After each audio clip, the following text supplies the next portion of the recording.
1절 보시면 이 말씀은 야게의 아들 아굴의 자문이니 그가 이디엘 곧 이디엘과 우갈에게 이런 것이니라. 제일 자문이 제일 앞에 21장까지는 이제 솔로몬의 자문으로 구분이 되고요.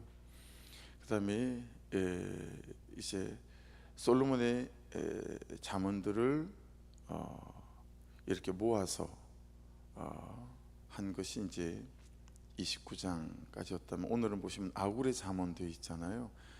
어떤 학자들은 이거 역시 또한 솔로몬의 잠언이다라고 말하지만 훨씬 더 많은 성경학자들은 이 아굴이라고 하는 또 다른 한 사람에 의해서 이렇게 잠언 말씀이 기록되어졌다라고 봅니다. 왜냐하면 이제 뒤에 나와 있는 내용들이 이 솔로몬의 삶이랑 좀 맞지 않는 부분들이 있어서 이렇게 구분을 합니다. 그래서 뭐 아굴이란 뜻은 수집하는 자, 뭐 이런 뜻을 이제 갖고 있고, 그래요.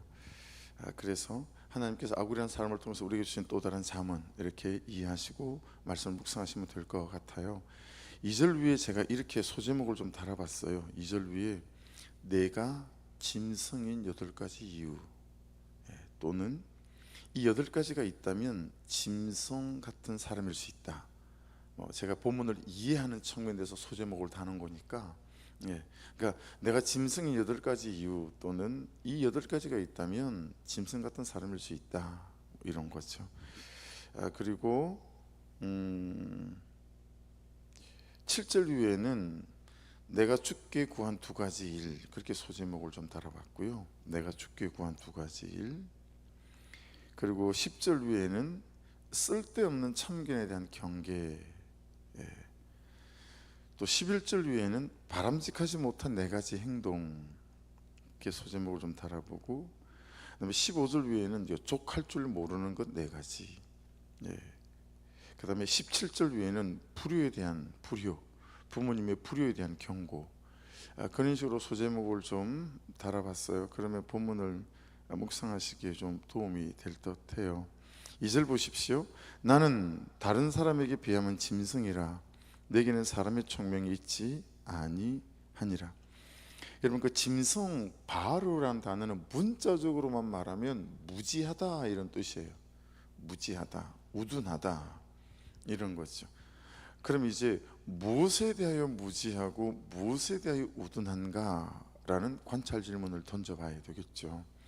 이제 그리고 아래의 말씀들을 보게 되면 이게 무엇에 대한 무지고 무엇에 대한 우둔함인지를 알 수 있어요.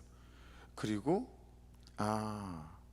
그게 없으면, 그게 안 되면 이게 짐승인가 보다 라고까지 이제 말씀이 연결될 수 있겠죠. 나는 다른 사람에게 비하면 짐승이라 내게는 사람의 총명이 있지 아니하니라. 그래서 아굴 자신은 여러분 그렇지 않을까요? 이렇게 하나님께서 그를 통해서 말씀하시는 정도의 사람이니 여러분 얼마나 지혜로운 사람이고 현명한 사람이다라고 할 수 있겠어요, 그렇죠? 그럼에도 아굴은 자신을 다른 사람에 비하면 나는 정말 짐승일 수 있어요 라고 말하는 겸손한 사람인 거죠. 이걸 보더라도 참 하나님 앞에 겸손한 사람에게 말씀을 주시고 또 말씀이 들리게 하시고 말씀을 깨닫게 하시고 무엇보다 말씀을 살게 하겠죠. 겸손한 사람 하나님 앞에 그 사람에게 말씀이 들리고 그 말씀을 살아갈 수 있게 만드는 것 같아요. 그래서 하나님이 아시는 것처럼 제가 하나님의 말씀을 살아내기에는 참 교만한 자요 악한 자입니다.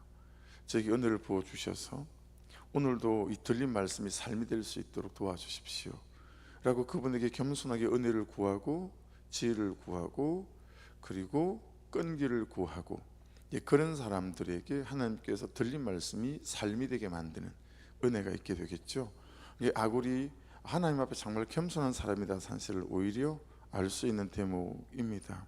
또 한편으로는 다른 사람에 비하면 나는 짐승이라 그러잖아요. 다른 사람에 비하면 그래도요 저 사람보단 내가 나아요. 우린 대부분 이렇게 표현하잖아요. 야, 너보단 그래도 내가 낫지, 이렇게 표현하잖아요. 그러니까 어제 이제 또 신학교 때 5인방으로 되게 이렇게 가까이 친했던 친구 아버님이 돌아가셔서 여주의 장로님인데 93세로 이제 소천하셔서 아무래도 가다 보니까 이제 오래간만에 어떤 친구는 10수년 만에 그렇게 이제 좀 이렇게 모였어요. 한 사람만 빼고. 그러다 보니까 친구끼리니까 옛날 얘기하면서 야 그래도 그때 너보다 내가 기도 좀 더 했다 뭐 이런 식으로 뭐 서로 그냥 헐뜯는 친구 간에 헐뜯고 막 이런 웃고 하는 얘기들을 많이 나누었던 것 같은데 대부분 그렇지 않으신가요? 야, 너에 비하면 낫나. 그래서 항상 부모들은 자식보다 내가 낫다고 생각하죠. 죄를 짓고 나면 되게 괴롭잖아요. 근데 어떤 때는 그런 생각이, 어떤 때가 아니라 자주 그런 생각이 들죠. 야 그렇게 죄를 지을 때는 맛있게 정욕 따라 지어놓고 그 죄가 가지고 오는 이런 비참함에 대해서는 순간도 견디지 않으려고 하는, 그래서 그냥 한 방에 싹 없어졌으면 하는 뭐 이런 교만한 생각을 할 때가 종종 자주 있죠. 그런 면에 있어서 이 사람이 왜 다른 사람에 비하면 내가 짐승이다 라고 말하는지 그것들을 통해서 이제 우리에게 말씀하시는 말씀이 3절부터 나와요. 왜 자신을 짐승이라고 말하는지 8가지예요. 8가지. 그래서 제가 앞에 소제목을 내가 짐승인 8가지 이유 그랬잖아요. 자, 첫째 3절 보세요. 나는 지혜를 배우지 못하였고, 일단 한번 해보십시오. 8가지. 또 3절입니다. 거룩하신 자를 아는 지식이 없거니와. 세 번째 4절 하늘에 올라갔다가 내려온 자가 누구인지. 네 번째 바람을 그 장중에 모은 자가 누구인지. 다섯 번째 물을 옷에 싼 자가 누구인지. 여섯 번째 땅의 모든 끝을 정한 자가 누구인지. 일곱 번째 그의 이름이 무엇인지. 여덟 번째 그의 아들의 이름이 무엇인지 너는 아느냐. 이 8가지를 모르는 게 이분은 지금 짐승이다 라고 얘기하는 거예요. 자, 그러면 다시 보십시다. 나는 지혜를 배우지 못하였고, 여러분 누구에 대한 지혜겠어요? 하나님에 대한 지혜죠. 그렇죠?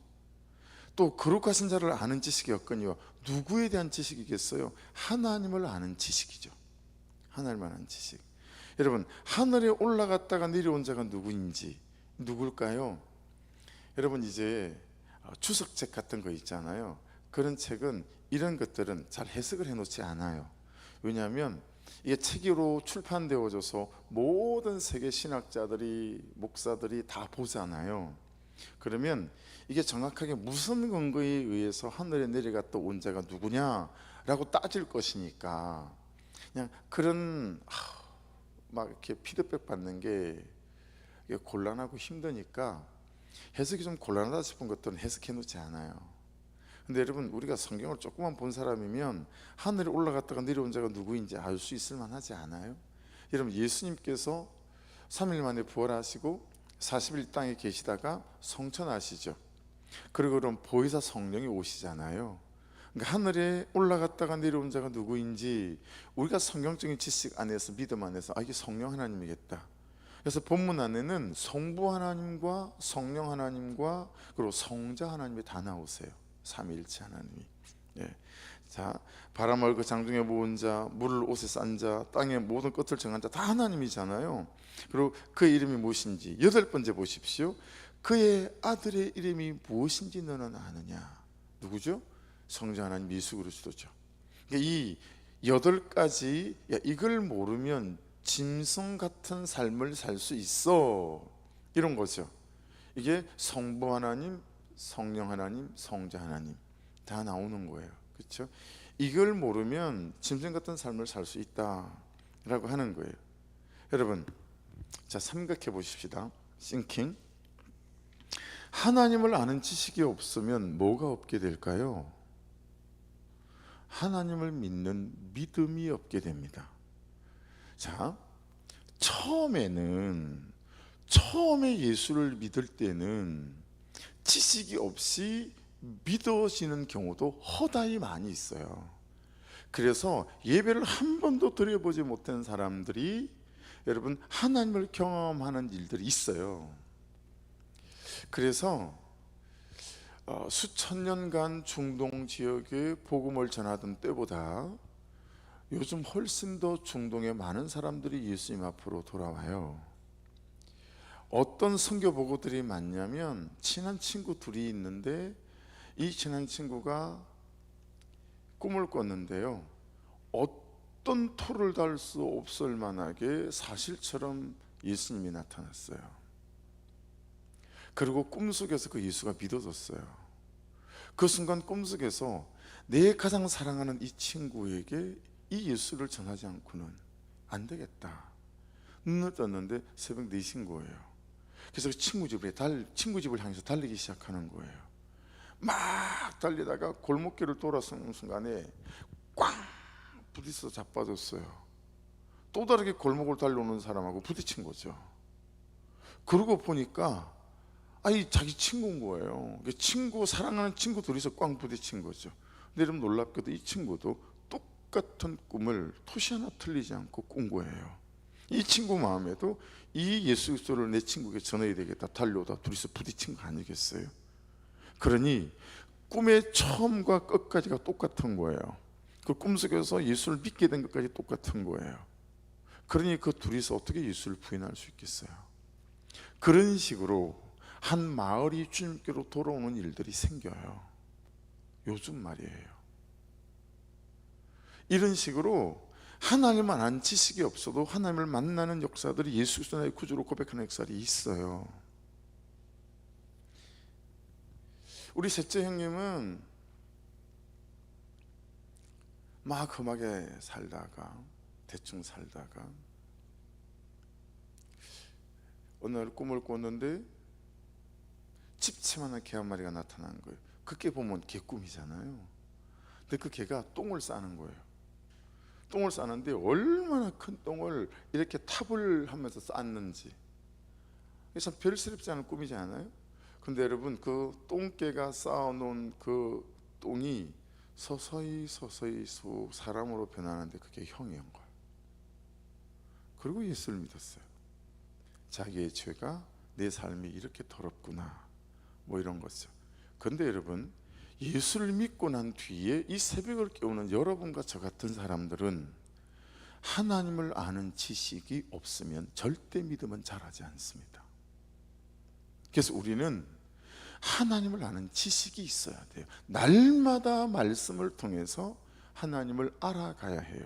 그래야 뭐가 생기죠? 내 믿음이 자라요. 하나님을 아는 지식이 없으면 절대 하나님을 아는 믿음도 자라지 않습니다. 나는 왜 믿음이 잘 자라지 않을까요? 라고 목사인 저에게 질문하는 많은 성도들을 경험해 봤거든요. 그분들의 대다수의 특징은 하나님을 아는 지식인 말씀 앞에 나아가지 않아요. 그리고 그 말씀을 붙잡고 말씀대로 살아보려고 하는 몸부림들이 없어요. 100번 말씀대로 못 살고 지는 게 중요하지 않아요. 그 말씀대로 살아보려고 하는 몸부림과 그 처절한 갈등들이 너무 중요한 거죠.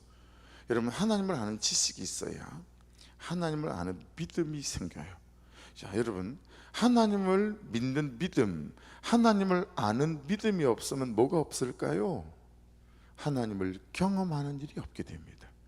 하나님을 경험하는 것은 하나님을 믿는 믿음이 있어야 돼요. 그래서 그 믿음을 가지고 하나님을 어떤 선택과 결정을 할 때, 하나님을 선택할 때, 예배를 선택할 때, 기도를 선택할 때 뭐가 생겨요? 하나님을 경험하는 일이 생겨요. 그러니까 하나님을 아는 지식은 하나님을 아는 믿는 믿음을 낳고, 하나님을 믿는 믿음은 하나님을 경험하는 일을 낳게 된다라고 하는 거죠. 이렇게 우리의 믿음이 자라고 우리의 성품과 우리의 태도가 성숙하게 되어서 가는 거죠. 그래서 어떤 면에서 여러분 하나님을 경험하는 일이 없으니까 어떤 일이 생겨요? 하나님은 없다, 그렇게 말하죠. 하나님은 그냥 종교적인 하나님인 거예요. 종교적인, 불교에서 믿는 그들의 신이나 이슬람에서 믿는 그 하나도 다르지 않아요. 종교적 신이에요. 지금 나를 아시고 보시고 들으시고 오늘도 나와 함께 하시는 살아계신 그 하나님, 이런 개념이 우리에게서 희박한 거죠. 그냥 종교적 신 외에는 아무것도 아닌 거죠. 인격적인 하나님, 그분과의 사귐, 친밀함, 교제, 이런 거 없는 거죠. 그래서 여러분, 날마다 하나님을 아는 지식이 여러분에게 자라고, 그래서 하나님을 믿는 믿음이 자라고, 그래서 그 하나님을 믿는 믿음이 있어서 말씀대로 선택하고 결정하고 순종하는 일이 있어서, 그래서 하나님께서 되게 하시는, 하나님을 경험하는 일이 있기를 주의 이름으로 축복합니다. 그래서 하나님은 정말 살아계셔 라고 여러분에게, 자녀들에게, 여러분의 자녀들이 장성하여 여러분의 손자를 품에 안고 하나님은 살아계신단다 라는 이 진짜 고백이 여러분의 자녀들에게 그들의 심령에 들려질 수 있는 이런 거죠. 여러분, 그리 보면 사람과 짐승은 한끗 차이라고 말할 수 있어요.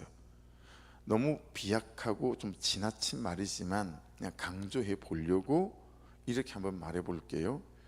그리스도인 사람이 있을 수 있고 그리스도인인 짐승이 있을 수도 있겠구나 라는 거죠. 어떤 면에서 그럴 수 있습니까? 그리스도인인데 하나님을 아는 지식이 없는 사람, 그래서 하나님을 믿는 믿음이 없는 사람, 그래서 하나님을 경험하는 일이 없는 사람은 뭐가 될 수 있다는 거예요? 짐승이 될 수도 있겠구나, 비약한 거라고 말씀드렸어요. 그렇죠?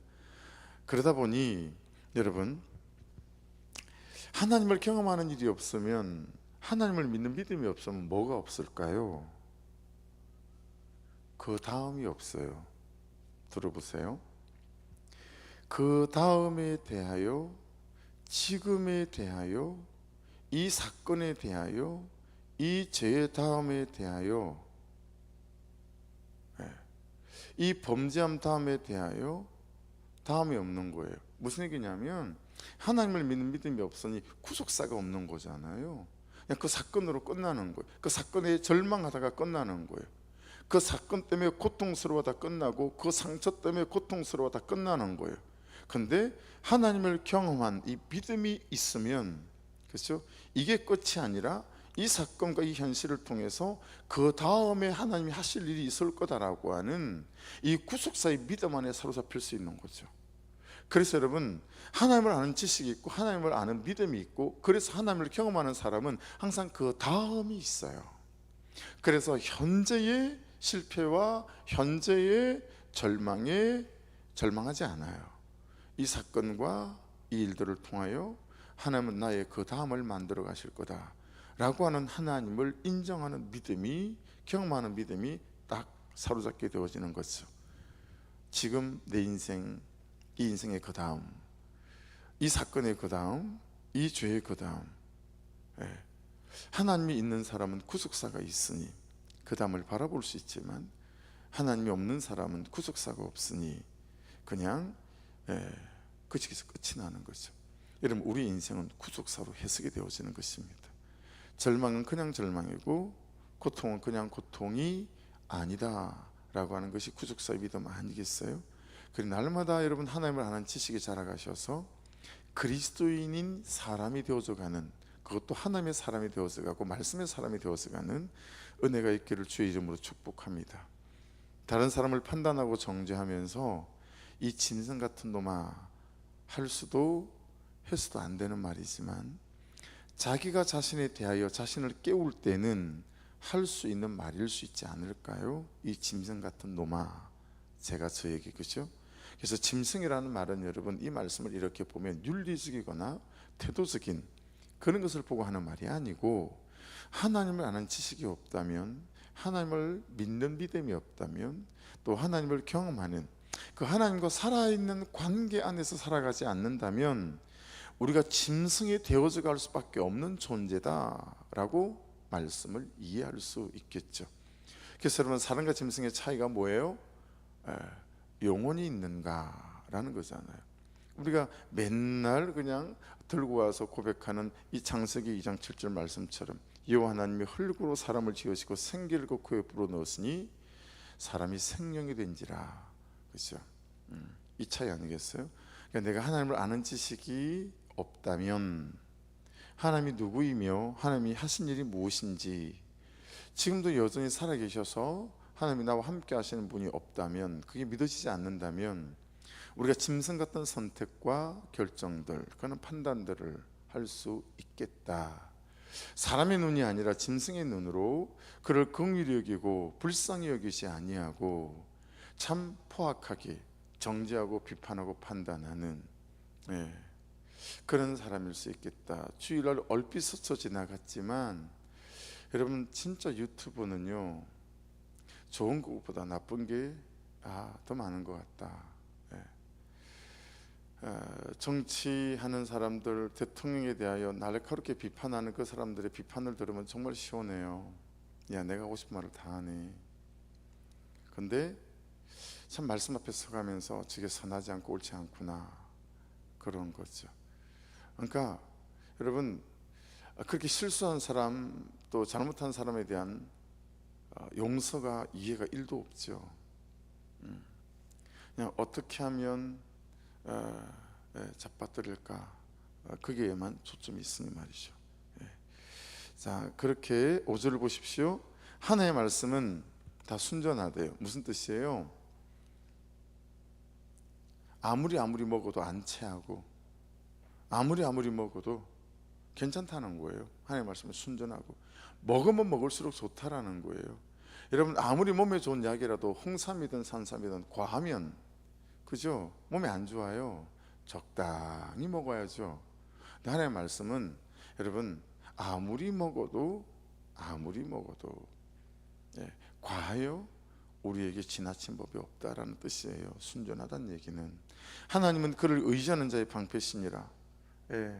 오늘 제가 5절 말씀을 붙들게 되더라고요. 하나님은 그를 의지하는 자의 방패시니라.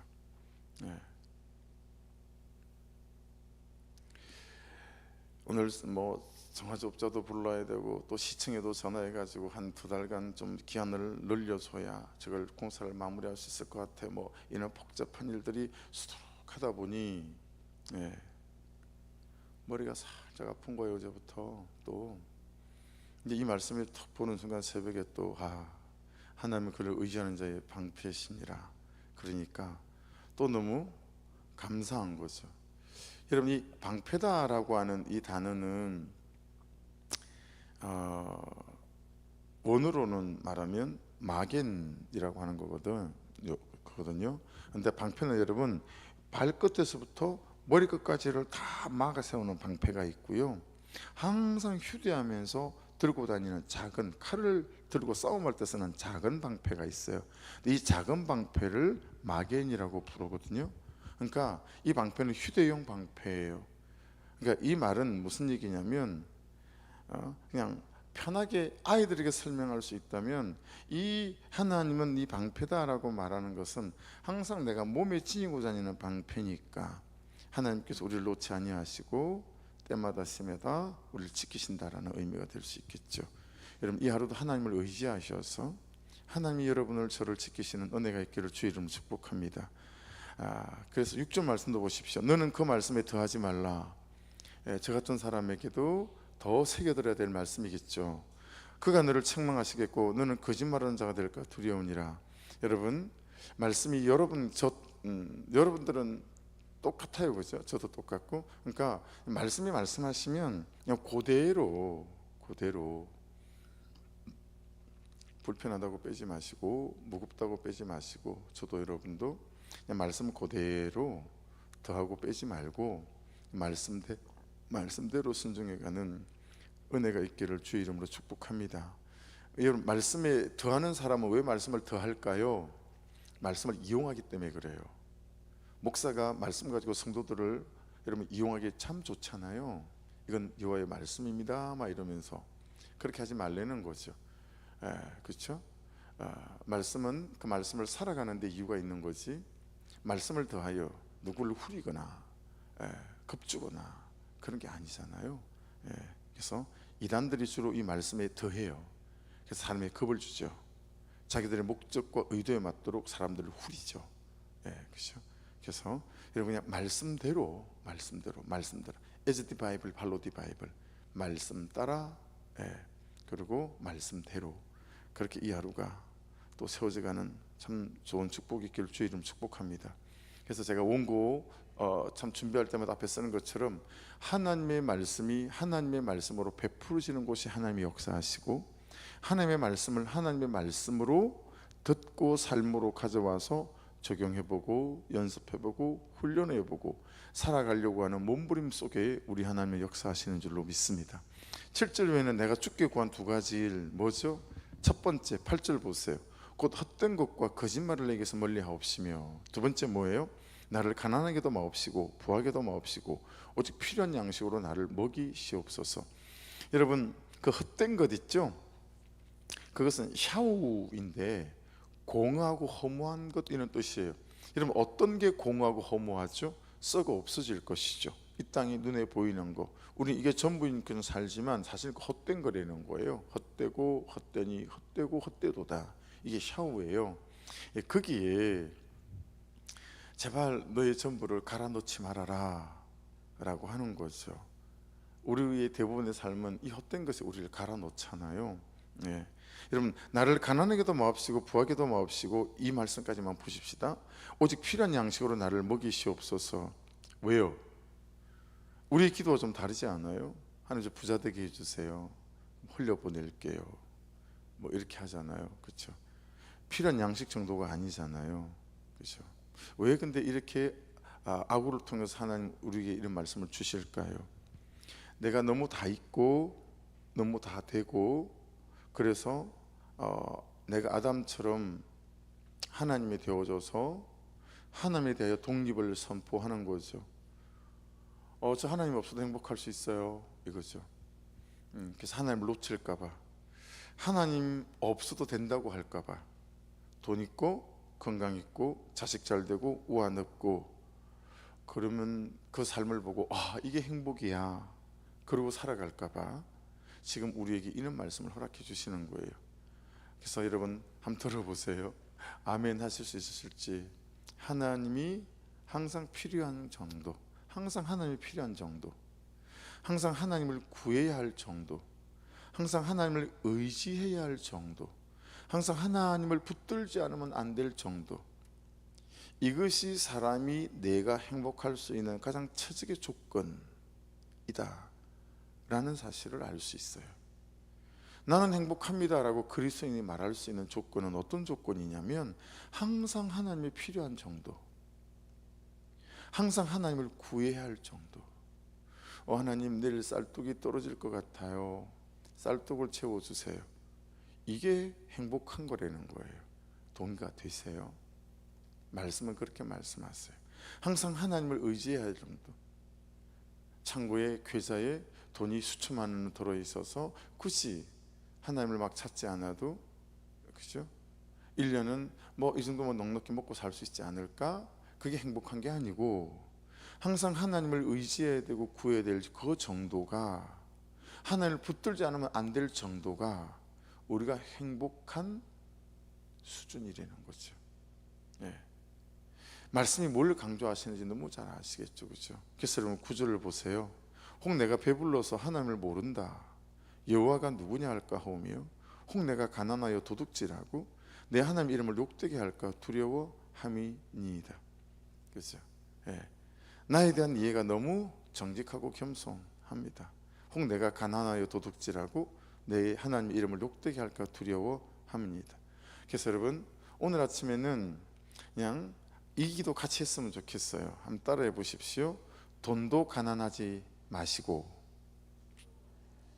물론 가난하게 하지 마시고 이 뜻이죠. 사랑도 가난하게 하지 마시고, 할렐루야. 남편이 아내에게 주는 사랑도 그러하고, 아내가 남편에게 주는 사랑도 그러하고, 자녀가 부모님에게 주는 그런 존경도 그러하고, 그죠? 또 부모가 자녀에게 주는 사랑도 그러하고.